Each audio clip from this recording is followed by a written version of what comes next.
به طه، به یاسین، به معراج احمد، به قدر و به کوثر، به رضوان و طوبی، به وحی الهی، به قرآن جاری، به تورات موسی و انجیل عیسی. بسی پادشاهی کنم در گدایی، چو باشم گدای گدایان زهرا. چه شبها که زهرا دعا کرده تا ما همه شیعه گردیم و بیتاب مولا. غلامی این خانواده دلیل و مراد خدا بوده از خلقت ما. مسیرت مشخص، امیرت مشخص، مکن دل دل ای دل، بزن دل به دریا. که دنیا به خسران عقبی نیرزد، به دوریز اولاد زهرا نیرزد. و این زندگانی فانی، جوانی خوشیهای امروز و اینجا، به افسوس بسیار فردا نیرزد.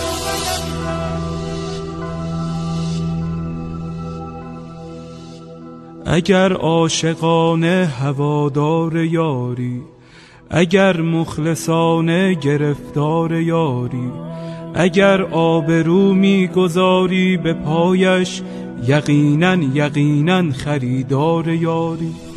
بگو چند جمعه گذشتی ز خوابت، چه اندازه در ندبه ها زاریاری.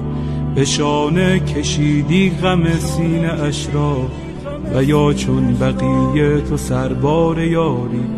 اگر یک نفر را به او وصل کردی، برای سپاهش تو سردار یاری.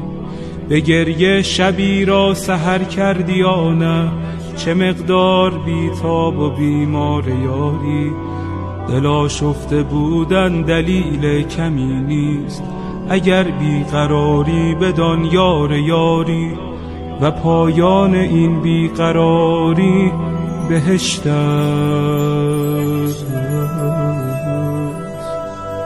بهشتی که سرخوش ز دیدار یاری. نسیم کرامت وزیدن گرفته، و باران رحمت چکیدن گرفته. مبادا بدوزی نگاه دلت را به مردم که بازار یوسف فروشی در این دوره بد شدیدن گرفته.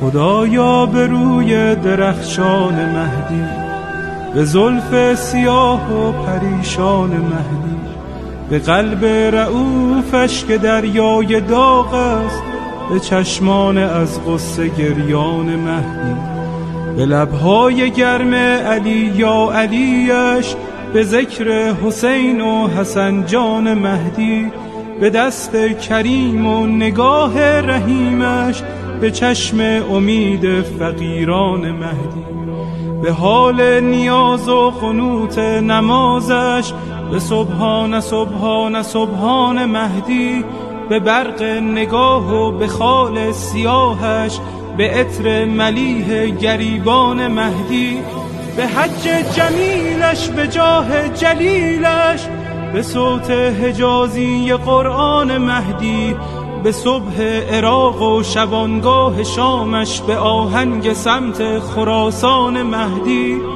به جان داده های مسیر عبورش، به شهد شهود شهیدان مهدی.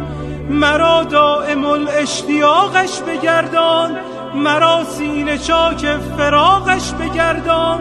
تفضل بفرما بر این بنده بی سر و پا، مرا همدم و محرم و همرکاب سفرهای سوی خراسان و شام و عراقش بگردان.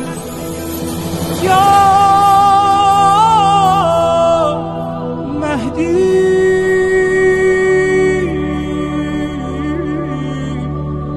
یا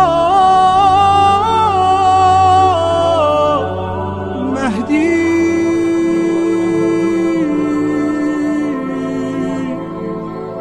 موردی